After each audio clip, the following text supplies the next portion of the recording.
There was a moment when Alexa Demie was everywhere. Euphoria made her a standout almost overnight, and then suddenly, she was gone. No big movie deals, no constant red carpet appearances, no major brand takeovers like her co-stars. And now, after years of silence, she's back, but not in the way anyone expected. Because the internet isn't just talking about her return, they're asking what actually happened to her. And the deeper you look into it, the stranger it gets. When Euphoria Season 2 wrapped, most of the cast used that momentum to level up fast. Zendaya was already untouchable. Sydney Sweeney started building an empire, and Jacob Elordi landed major roles almost instantly. But Alexa disappeared. No press runs, no steady stream of new projects, no aggressive push into Hollywood like people expected. At first, it didn't seem unusual because her persona had always been a little mysterious. But as time passed, the silence started to feel different. This wasn't just someone taking a break. It felt like someone stepping away completely. And that's when people started asking questions. Eventually, Alexa opened up about something most people didn't expect. She said she wasn't getting the roles. Despite being one of the most recognizable faces from Euphoria, she kept hearing no again and again. She admitted it got to a point where she didn't even want to continue acting anymore. Part of it, according to her, came down to how she was seen in the industry. She felt like she didn't fit the typical leading lady image Hollywood tends to favor. While others were landing opportunities, she felt overlooked. And that kind of rejection hits differently when your entire career has just started. But that wasn't the only thing working against her, because while she was trying to figure out her next move, something from her past came back into the spotlight. Alexa Demie for Euphoria Season 3 versus Season 2. Alexa Demie for Euphoria Season 3 versus for Season 2. This is an epidemic that must be stopped. Out of nowhere, an old scene involving Alexa started circulating online again, and it quickly sparked intense conversation. The scene involved her character and a much younger co-star. And even though everything was filmed professionally, many viewers felt uncomfortable revisiting it. I said this during the Wicked press tour, but I feel like we're encroaching a very dangerous place in society right now because it is a sin to talk about women's bodies, but at the same time, we are watching them disappear right before our eyes. So what are we waiting for? Are we waiting for somebody to die? Because if that did happen, then the narrative will completely shift to how did we let that happen? Why didn't we speak up? I think turning a blind eye and pretending that it's not happening is incredibly toxic when these women are in the public eye and so many other women and young girls are looking up to them. And ultimately when these women themselves also need help. And look, we're not really in a position to stage an intervention or to tell them that they have to go and get help. That is something that they have to decide on their own. I think all we can do is understand and acknowledge that this is not healthy body image. So no, I don't think it's wrong for us to talk about women's bodies, but I do think it matters how we talk about them. Because some women do lose weight from stress or illness or any other number of factors. You don't actually know what's going on in somebody's life, so we shouldn't necessarily speculate that it's Ozempic or Manjaro. But I think to ignore the fact that this is happening on a widespread scale is doing a disservice to young girls and women as a whole. Online discussions escalated fast. People began questioning the creative decision behind the scene, while others criticized how she had defended it in the past. To be clear, this situation has always been debated, and it doesn't exist in a simple black and white space. But in today's internet culture, once people start talking, it spreads quickly. And just like that, Alexa's name was back in the spotlight, but not for the reasons she would have wanted. And right when that attention peaked, she finally reappeared. When Alexa showed up again during the Euphoria Season 3 rollout, fans were shocked. Not because she returned, but because of how different she looked. Clips and photos started circulating instantly, and the reactions were intense. Some people said they barely recognized her. Others began comparing her to different celebrities, but more than anything, people sounded concerned. There were comments questioning her health, her weight, and her overall appearance. The reality is, no one actually knows what she's been going through, but that didn't stop the internet from speculating. And once that starts, it rarely slows down. Oh god, this is terrifying as we will be discussing a pretty extreme crash diet. YouTuber Bianca Monfoy tried her diet for 5 days. So let's take a look how she did. On today's video, we are going to be putting ourselves through sufferance for an entire week to try the one and only Alexa Demie's hardcore diet while taking her popular hardcore classes. I think we know where this is going. So for breakfast, we're going to be having 2 poached eggs, 1 avocado, and green juice.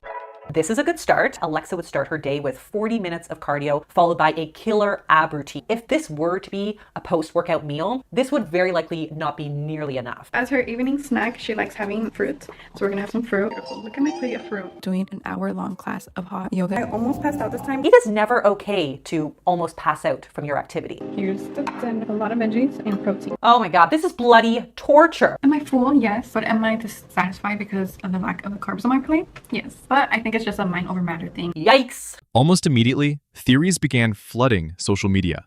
Some people pointed to extreme dieting. Others suggested pressure from the industry.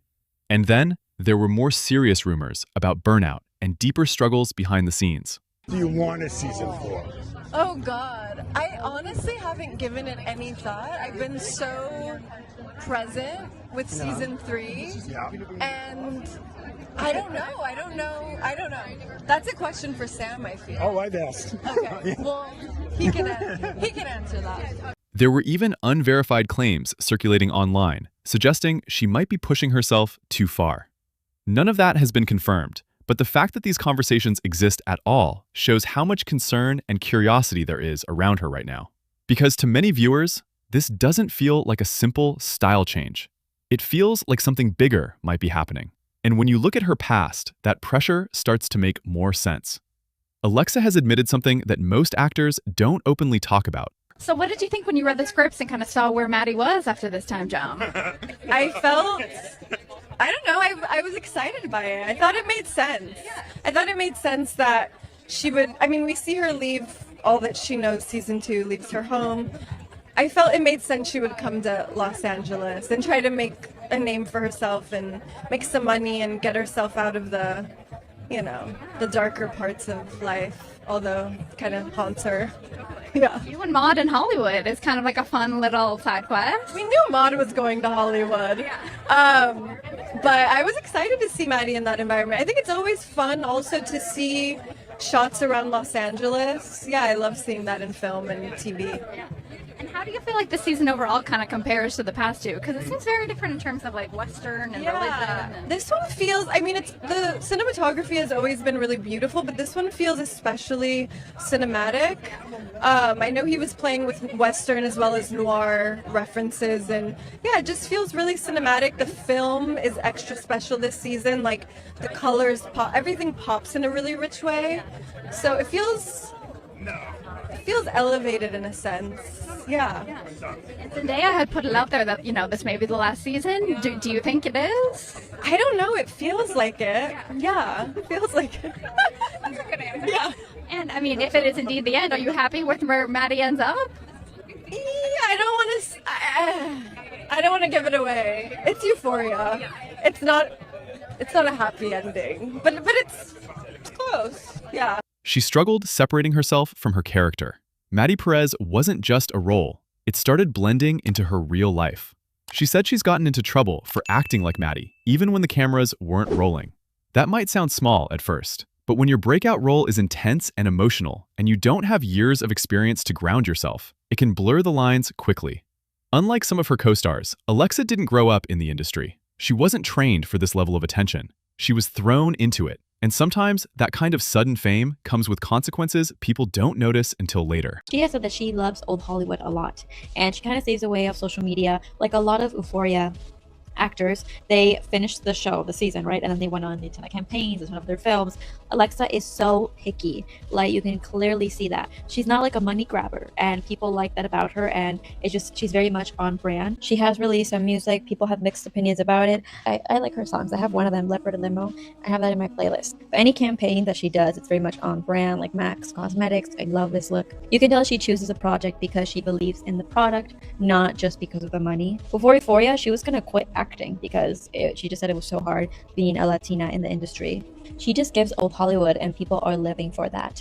She's very likable, and especially now, people want to focus on supporting famous people in Hollywood that have their similar values, that seem like they're kind and genuine. Because long before Euphoria, her life looked completely different. She didn't grow up surrounded by luxury or strong industry connections. Her environment was unstable at times and often unpredictable. She's spoken about experiencing situations that weren't always safe, growing up around chaos that most people wouldn't expect. And yet, through all of that, she was determined to make something of herself. She left home early, moved around, and took risks just to stay close to her dream. That kind of background builds resilience, but it also means when success hits, it hits hard. Because everything changes at once, and not everyone adjusts the same way. Even after Euphoria made her famous, Alexa didn't chase fame the way others did. She became known for being extremely selective, turning down roles, passing on brand deals, and avoiding constant exposure. Some people respect that and see it as staying true to herself, but others believe it may have slowed her career at a critical moment. In Hollywood, timing matters, and stepping back, even for the right reasons, can cost opportunities. So now she's in a position where she's recognizable but not fully established, present but not everywhere, and that leaves people wondering what her next move will be. And maybe that's the real story. Not just where Alexa Demie went, but what happens when someone enters the spotlight without a safety net, gets hit with pressure, expectations, and controversy all at once, and then tries to step back before it consumes them. Because now that she's returned, the attention is louder than ever. People are watching closely, analyzing everything, trying to figure her out. But the truth is, we might still be seeing only a small part of what's really going on. And the biggest question still hasn't been answered. Is this the beginning of her comeback, or the continuation of something much deeper behind the scenes?